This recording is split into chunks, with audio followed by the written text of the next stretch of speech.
And let's show our appreciation for the director, as is Al Jacobs, for this lovely, lovely film.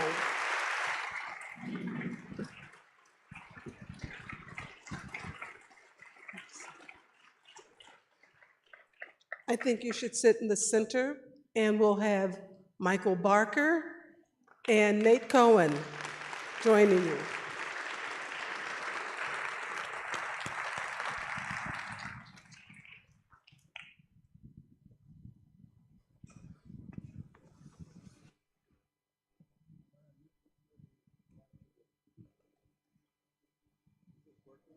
Check, check, check. I can hear it. Hello? I guess mine's not working. No, I said what a fascinating collection of folks you had in your movie. Where did this idea come from? The movie is based on a book also called French Exit, and the novelist Patrick DeWitt, who wrote both, wrote the book and the script. Patrick had also written Terry, which was here many years ago, and we're very, very close friends. So we've been sharing material at pretty early stages. And so French Exit was a book that he shared with me before, like as a manuscript, before it was completely finished. But the conversation began really right after my first reading of the manuscript, about turning it into a film. It made me miss Paris. So, Michael, how did you become involved in this? Well, first of all, this is the first time Ozzy and I have seen this with a crowd.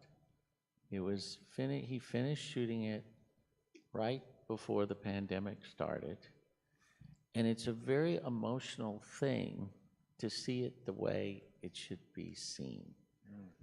And I wish Michelle Pfeiffer was here and all the other actors and Lucas, because I think they would be blown away by the feeling of melancholy and the accomplishment that Ozzy has done with this film. And to see it in widescreen, I always felt it was so bold of him to do this story in widescreen. And we had read the screenplay. I remember it was in Cannes, I think. We had read the screenplay, and it was a perfect screenplay, but it was perfect for Michelle Pfeiffer. And you can see how great she is in this film. It's a very deep performance. And so we became involved. We bought many territories, including North America. And then the entire editing process was done while we were in our homes, and we were talking, and you sent us cuts. It was so, it was quite a process. And in some ways, unfortunately, this film is a victim of the pandemic, because we wanted to qualify the movie for awards. We opened it. We thought the pandemic would be open. We kept, ended. We kept putting it off and putting it off. And it's unfortunate. There were a lot of movies that would have done a lot better if the pandemic and the theaters had been open. But it's great. We have it forever. Here it is, and it's spectacular. Yeah.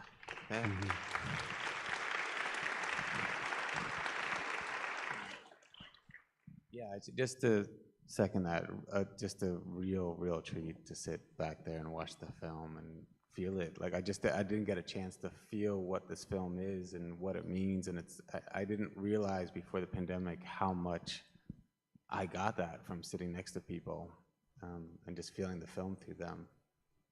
So. The last time Ozzy and I were together, the film was selected as the closing night of the New York Film Festival. And they had expected the pandemic to be over, and it wasn't. And there were literally no theaters in which to show it in. So as closing night of the film festival, it was on a pier off of Brooklyn, where it was a long pier out in the middle of the water, where there were two screens, one on one end of the pier, one on another end of the pier. We were in the middle, and everyone was in their cars watching the movie. There were literally hundreds of cars watching the film, and it was a very surreal experience. The ground was moving because the wind was picking up because this was October, or right? Or October. October 12th, 14th. Yeah, so it was getting really windy, and then I get this knock on my window, my car window, watching the film. And somebody's like, listen, the wind is really picking up, and we think that the screen may blow into the ocean. And I was just like, fuck, like, of course, like, this is, this makes sense in some weird way. And so then, like, the last 10, 15 minutes of the film, I'm watching all these people hold onto the screen with rope as it blows in the wind, and there was something still symbolic about holding on to cinema before it blew into the ocean. Celebrities showed up for the screening, but they were on their cars, so no one knew they were so there. we honked. We honked. Yeah, we still haven't had that screening, which I really hope where all of the people the many people that made this film can gather. But this is the first time you've seen it with a real audience, then. In the States. I got to see it once before in Vienna because that happened maybe 4 or 5 months ago, and they were also like in a period when the Omicron hadn't started, so they had to screen. So I got to go out there for that, and then this is the first time really here. Well, it played really, really well. I mean, the audience was just mesmerized by it. I can't tell you how thankful I am to really be here at this, and especially because the film came out when it did so long ago. What's so remarkable about the film, which is so remarkable about so many films here and the filmmakers that are here, I was having dinner with Ramin Barani and with Terry Zwigoff and Aza, and all of these directors have this incredible ability of putting these complex characters on the screen. And this film has so many rich characters. It's a real character piece. And I think that's something that really has to be paid attention to. How was it directing Michelle Pfeiffer? The best. Really just the whole situation. Really all the actors, I just had a great experience shooting and working with all the actors. But because I spent the most time with Michelle and Lucas, those two, I still can't get over what they gave the film, and had such a. It's a really brave performance on her part. Yeah, I think both of theirs. I think especially what Lucas is doing, he's doing so much, and it's really easy to think that he's not doing that, but that level of, like, she's only who she is. She only got to the performance that she is because of, I think, what Lucas is giving her, and that's a key thing for Michelle to get to that place. And but everyone, as Michael says, every performance in there was the first scene with the woman that invited them to dinner. Valerie Mahaffey, yeah. I went to college with her. Great actress. Okay, did she offer you something to drink at any point in time? No, but I remember I hadn't seen her in decades, and I saw her in the film, and it just blew me away because I had gone to college with her, and she was a great actress in college at the University of Texas. The thing about Michelle Pfeiffer is Michelle Pfeiffer really adored working with Aza. She would tell me on the phone how she connected with him in such a major way. And this is a performance where you really have to be comfortable with your director to pull that off. Yeah. And she's remarkable in the film, remarkable. So talk a little about the casting process for putting together such a fascinating assortment of humanity. It started with Michelle. There was, when Patrick and I were working on going from book to script, Patrick was the screenwriter, but I was there for each draft, and we would talk about actors, but we'd always make sure to talk about actresses, and for Frances, that were actresses that we couldn't get, like Betty Davis and people that were no longer alive, but they gave us the kind of the image enough, but in terms of who that actress was going to be, it wasn't until the script was finished and I was with Nicole Arbusto, my casting director, and she brought up Michelle's name, and it instantly was like, yes, of course. And I had just seen Wizard of Lies and Mother, and realized that, like, oh, she's proven herself a zillion times, and yet she's still hungry. She's still looking for things that are challenging,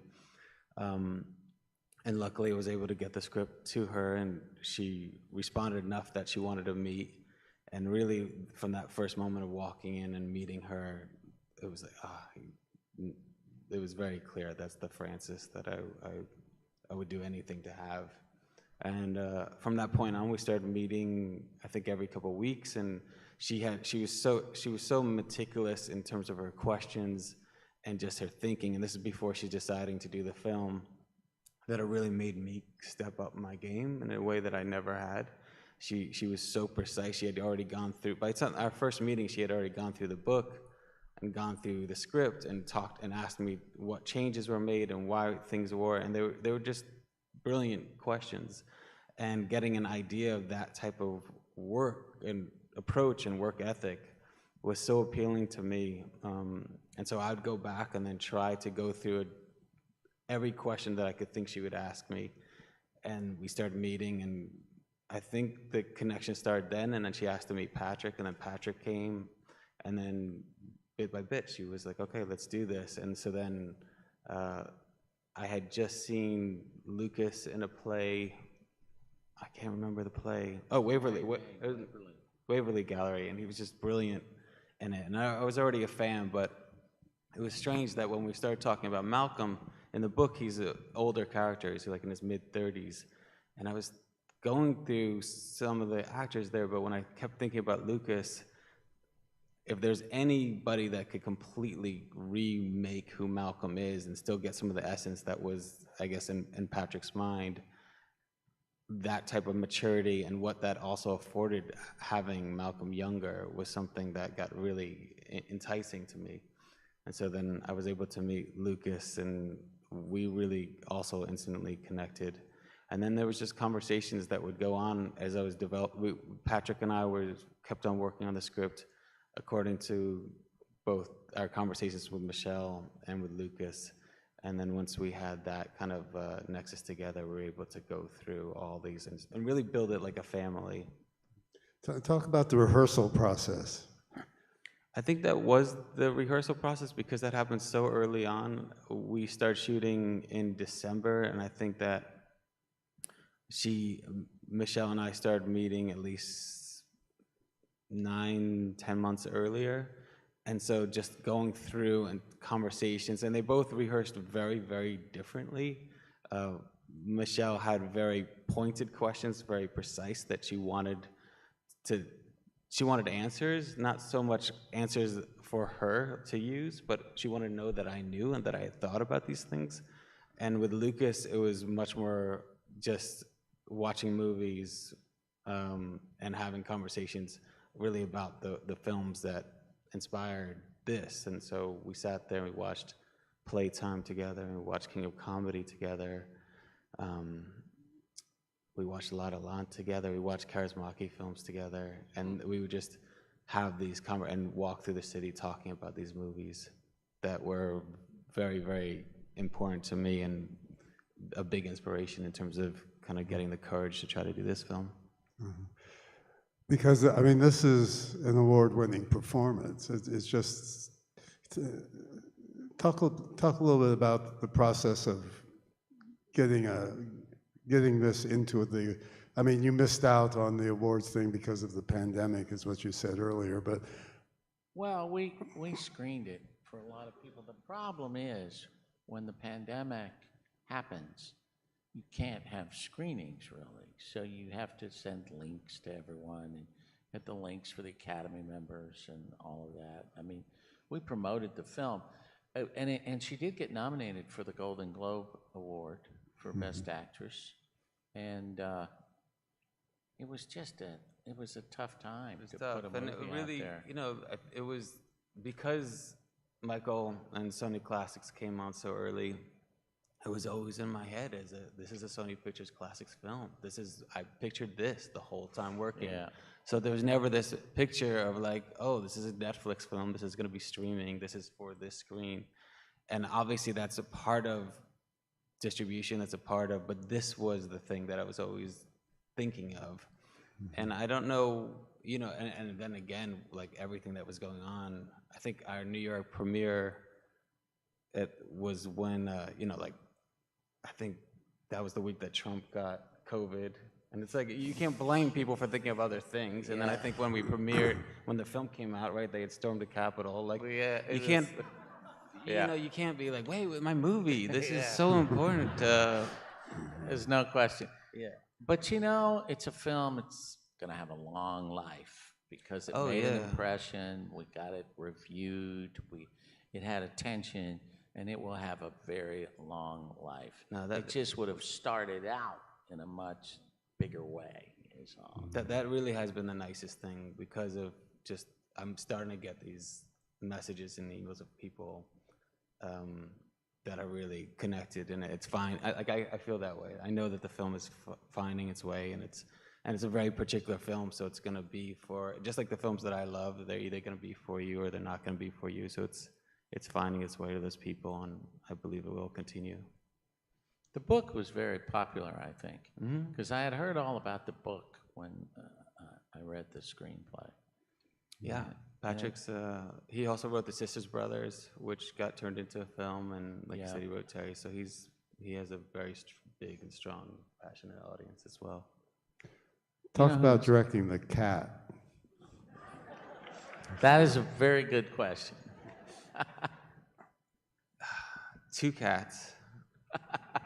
I can't remember their names. They were great. But that was the most intimidating thing of reading the book and the script, of going, how are we going to do this? How is this possible? And then I think that was Michelle's first question too, which is what is this?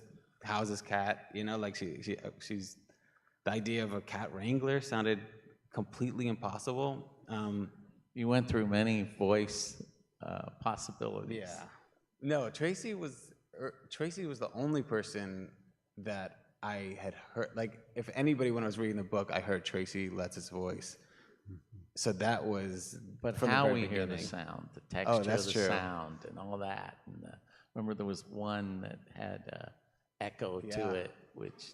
Oh yeah, all the sound. Yeah. The sound was meticulous because it was all.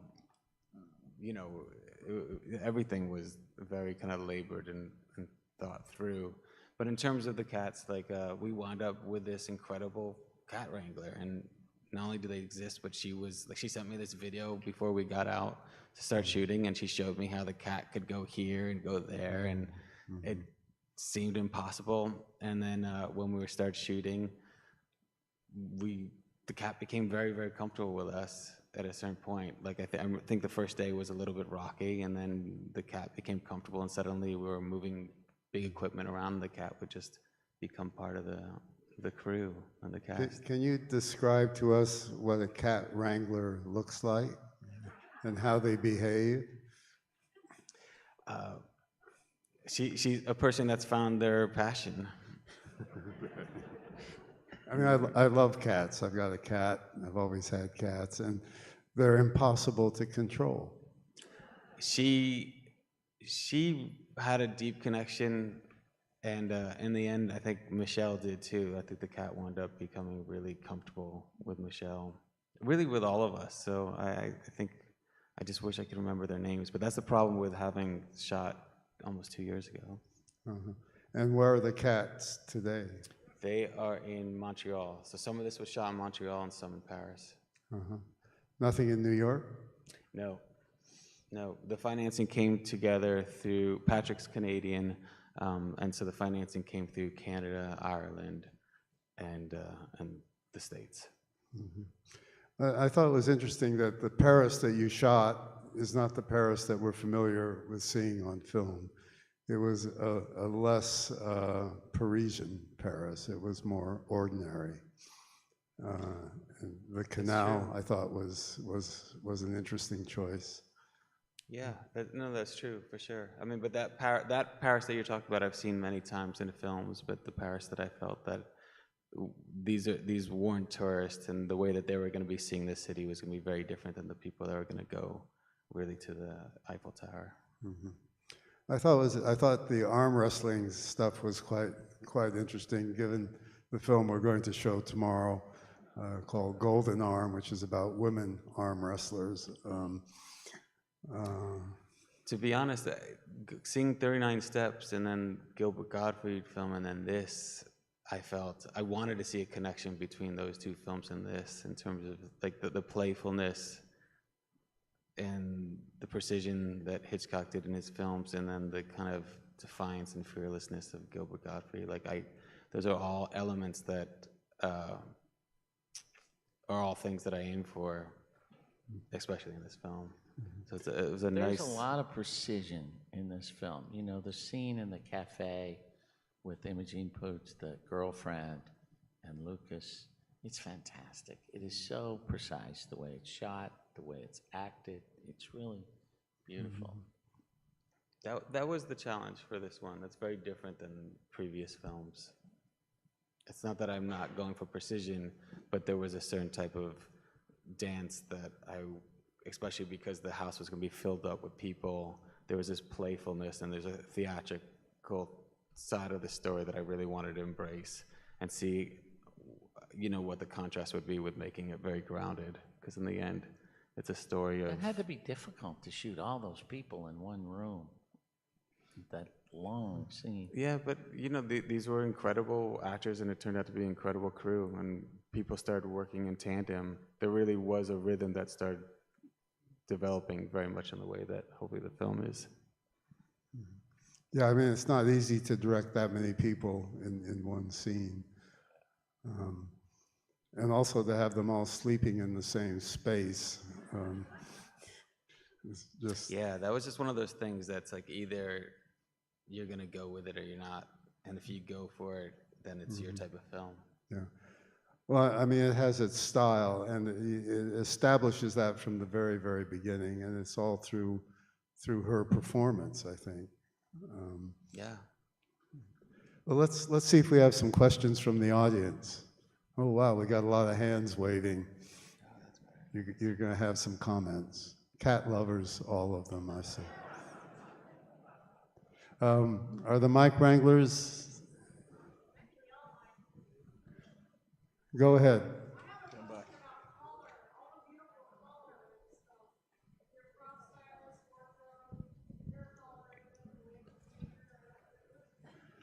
Stand by, someone's talking. The question is about the color and where the influences came from. One of the great things having so much lead-up time was going through images, and I've been working with my same cinematographer for many, many years now, for about 15 years, so there's conversations that are happening over there. Michelle was really integral to that conversation as well, so was Lucas. So I definitely am not going to take credit, because I wound up surrounding myself with very, very talented people and thoughtful, and there was just a conversation that happened. So you're right that there was a lot of conversation of how these things would evolve, and also especially like with Michelle's hair, where it begins and where it changes to. That all had to be very, very planned beforehand in terms of where she is in the beginning of the story to the end, and because you're shooting out of order, so that's always being tracked. The customer, Jane, a lot of conversations, and just in terms of what was happening internally and how we could represent that, and then getting very inspired by the city itself, and using that either as contrast or support. Yeah, her wardrobe was extraordinary. Yeah, Jane Petrie, beautiful. So where are those clothes now? They're clothing somewhere. Another question. Question from the balcony to your right here. Yeah, hi, my name's Jennifer. First off, in defense of cats, I actually own a black cat that will do spins and high fives and ring a bell on demand. So if you are ever doing another film involving cats, I'm sure we can work out a good fee for you. Where's your husband? He's actually on a shoot in Calgary right now, but that's another story. Yeah, so I actually work with the Oakville Film Festival. I run the Milton Film Festival, but we work with the Oakville Film Festival as well, and they actually got to show this film last June. And of course, but it was all online. But it got, I just want to let you know, I mean, it got a great reaction from the audience, and, you know, in under the circumstances, and it was such a terrific film, and it was so lovely seeing Susan Coyne, who I adore. Yeah, I just wanted to know, like, I mean, were you able to get it out there at all in terms of, you know, smaller festivals and online and so on? No. In that way at all? No, it's really meaningful to hear that. No, I just can't. Like I said, like I did not know how much I got from that experience of sitting with people and just getting that feeling from people. So we wound up doing a bunch of press through Zoom and kind of doing these Q&As, and I was happy to do that. And obviously, this all pales in comparison to what people went through. But in terms of feeling much, it was just a strange, weird. The truth is, it just sucked, you know. But thank you so much for the nice words. Another question. Yeah, left of center on the floor. Hi, I just wanted to say thank you for a good movie there, a great movie, actually. I love the feel of it, and I think you gave the actors wonderful space to act, which is just set such a great tone. But one thing I noticed a lot was you had wonderful lighting and a very varied lighting, and I wondered if you could talk just a little bit about that in creating the mood and the whole feel of the movie. Thank you, first off. I appreciate that. Oh, wow, I'm trying to, I mean, so the Paris apartment was a set that we built, and that afforded a lot of control over the lighting. I definitely know, because at the heart of this story is something truly tragic, I think that there was a real conscious effort of making sure that that was not being played for laughs. At the base of this was somebody that's made a very heavy, grave decision. And so I think that balance between the stuff that was absolutely very, very funny and also the things that were going on internally and making sure that that was being represented in some truthful way was always a conversation that my cinematographer Toby and I were having. So whether things got bright or whether things were dark, or you know how things were shaped, really had to do what we thought was going to represent them internally. But it was a conversation for sure, and one of the big reasons that we wanted to build the set of the Paris apartment was so that we'd have that massive control to be able to put lights where you never could and move walls away and change things in that way that has a reality but has its own reality. And I think that was always I think with all my films, but especially with this one, there's a base, but it's not necessarily our base. And I also kind of felt that way about rich people in general. Like, they don't have cell phones, and it seems like such a wealthy, only the wealthy could not have time, that time doesn't matter to them. And so I felt that this bubble that they could exist in was also something that I could shape using light and camera. Do you know people that live in this particular strata of? Only from the films, but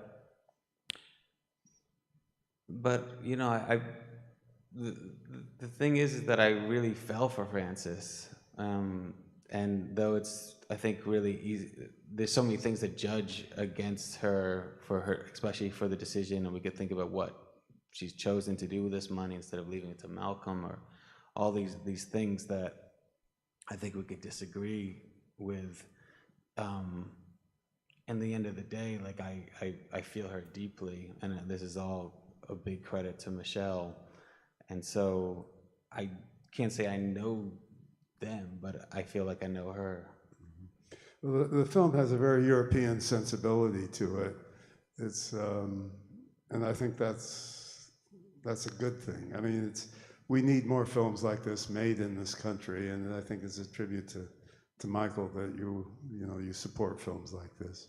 Yeah, absolutely. And I also just not sure that this film, I don't know how a film like this gets made right now either. I think that's the thing that I've always, during the pandemic, I was always really grateful that I shot beforehand, because there wasn't this, you need a great deal of money to be putting towards COVID costs at this point, and the idea of where we would find that, and how that conversation would go between how close would Michelle and I have gone with masks on our face or with all these protocols. I'm not sure how that happens. I don't think a film like this happens, at least right now. Yeah. Another question from the audience. On the floor to your right. Okay. Should I just hold it? Okay. Oh, sorry. Okay. Wait. Okay. I hope this isn't too vague or open-ended, but since you adapted this from a novel, sorry, Mark, but since you adapted this from a novel, I was just wondering, like, when you do that, do you feel like you can take the material and run with it, or how do you blend that, like making it your own, with also maybe maintaining that responsibility you might feel to maintaining the author's like original voice and tone? Was all I was wondering. That's a good question. I think that in some ways I felt a lot of freedom because I'm so close with Patrick, the writer, and at the same time I felt even more responsibility because I feel so close and indebted and such a friendship with him.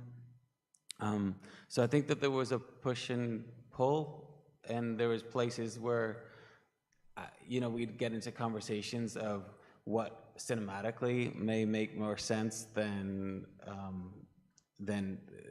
his approach for the novel. And there was always and that was a conversation that was really open with the actors as well. So we all had, what we wound up using, we used this book as kind of as a way to, like, when let's say there would be scenes that wouldn't make it in from the book to the script, there would be conversations that I could have with Lucas or with Michelle or any of the actors because they had known the book so well. So we were able to use it as a reference material and hope that even if those scenes in the book weren't there, you'd still feel that history, that what happened in those scenes that Patrick wrote. There was, I think, only one really, really major change besides the scenes that we from the book that we lost, and that had to do with Francis's ending, which is much, much more clear and finite in the book. And that was something that I felt really uncomfortable with going to on film.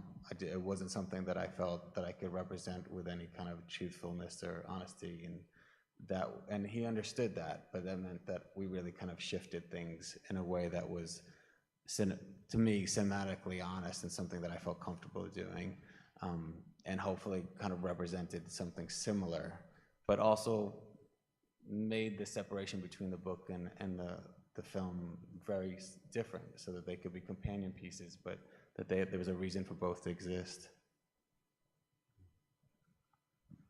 Another question? Next question from the balcony to your right. Hello. I don't get to talk to directors often, so I was interested in your perspective. I imagine in my head there might be a lot of scenes that you have that didn't make it into the movie.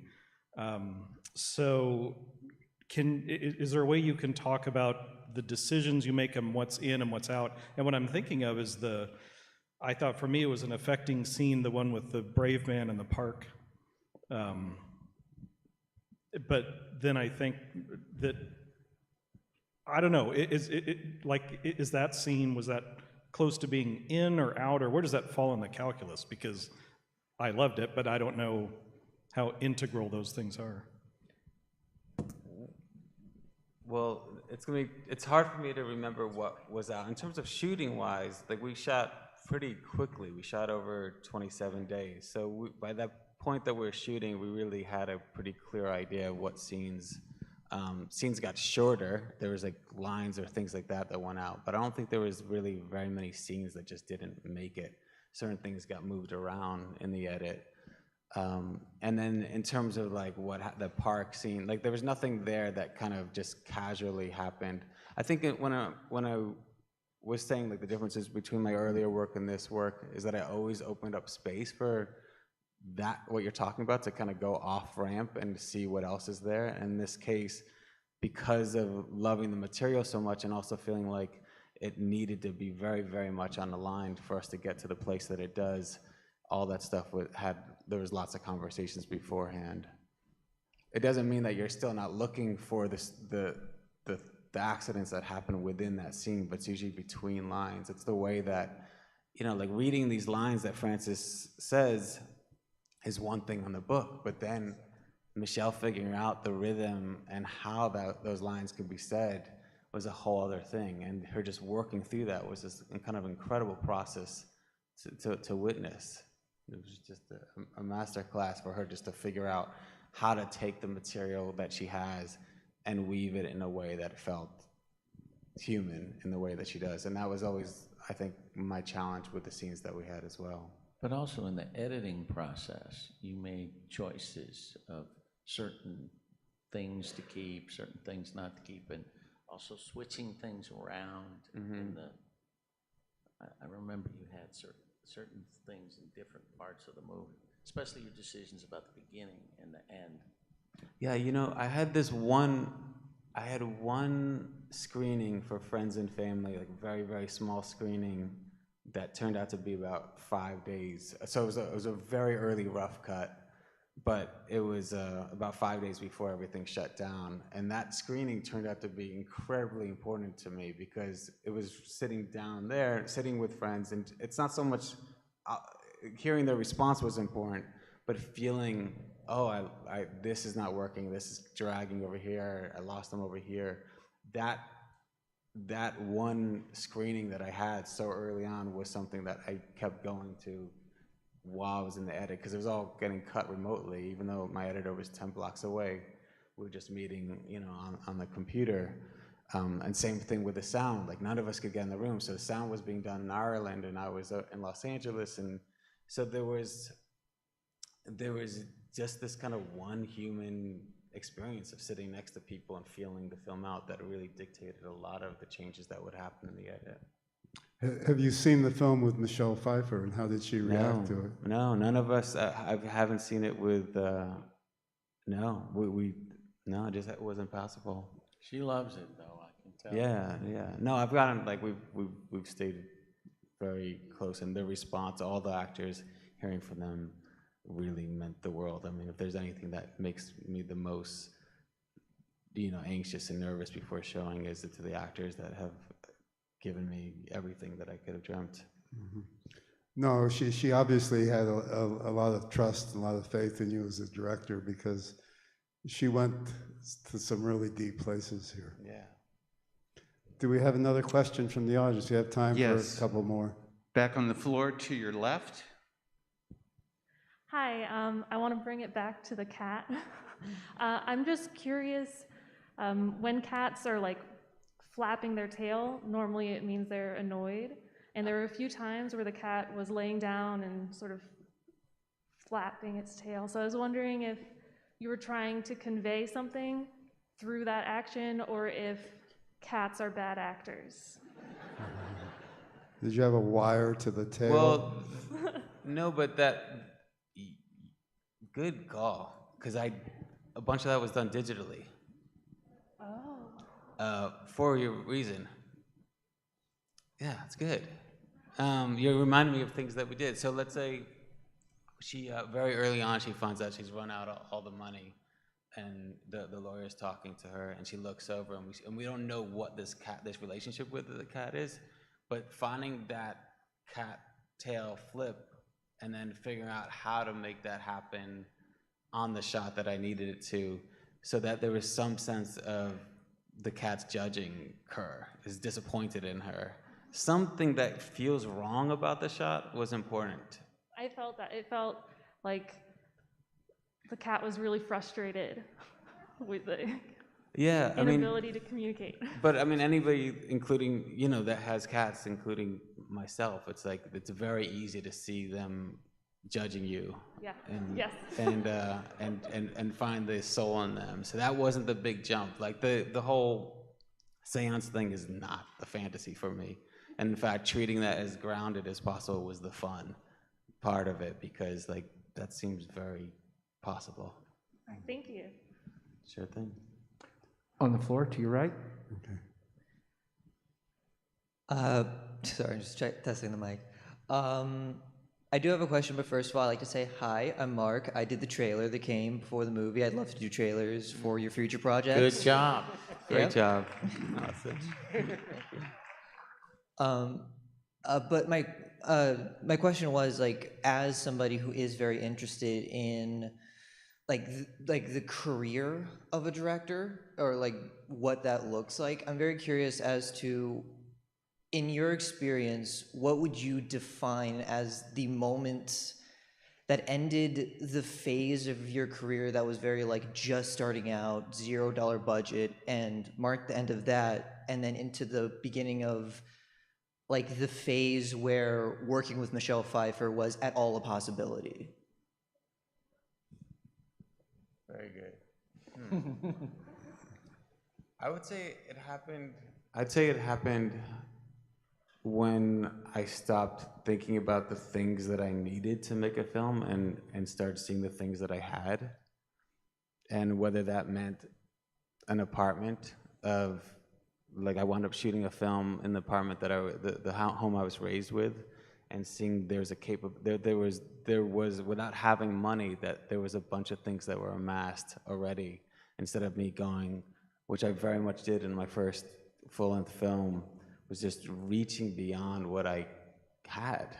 And it became this thing of trying to like get things that were virtually impossible. So not thinking, you know, like, not that I was aiming for Michelle in the first film, but it was something that it wasn't to that moment that I realized, oh, there's this place, and that place is an inspiration, and I actually have access to that place, and this person is an inspiration, and that person could be up for being in this film. Something really shifted once I started seeing films in that way, and then it gave me a much better sense of control and what I was aiming for and what I was trying to capture. And then there was a sense of, once I was using things that I already valued, then there was a sense of, well, there's no way of losing in the situation. If I make the film, at the worst case scenario, and the film is no good, I have a home movie. I've held on to things that I value, and I get to grow old with. And I think it was getting a sense of ground in that way that started making me see, because then you're not stressing so much over time and all these other elements. You're actually getting a chance to play and sit with the work and find what you have to say in the way that you see it.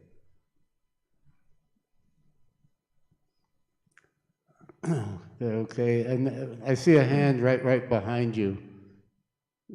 The guy with, yeah. I wanted to express that it was a fantastic film, and certainly I work on the camera side of the industry, so kudos to your cinematographer and all the different department heads, including your production designer, your costume designer. Please let them know it was really well received, and it's eloquent and beautiful. Just wondering what kind of script or genre of film we can expect from you next. Well, thank you, and I will definitely pass this on, and I will give a full report of the screening, because I know people will want to hear that it resonated with people. It will mean a lot.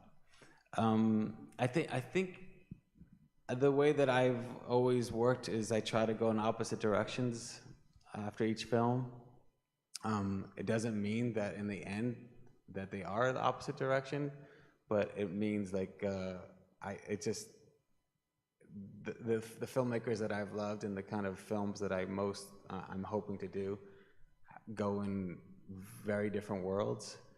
I don't know exactly what that means in terms of this, but it's almost a sense of like, okay, I did that, and it feels, I'm very proud of this film.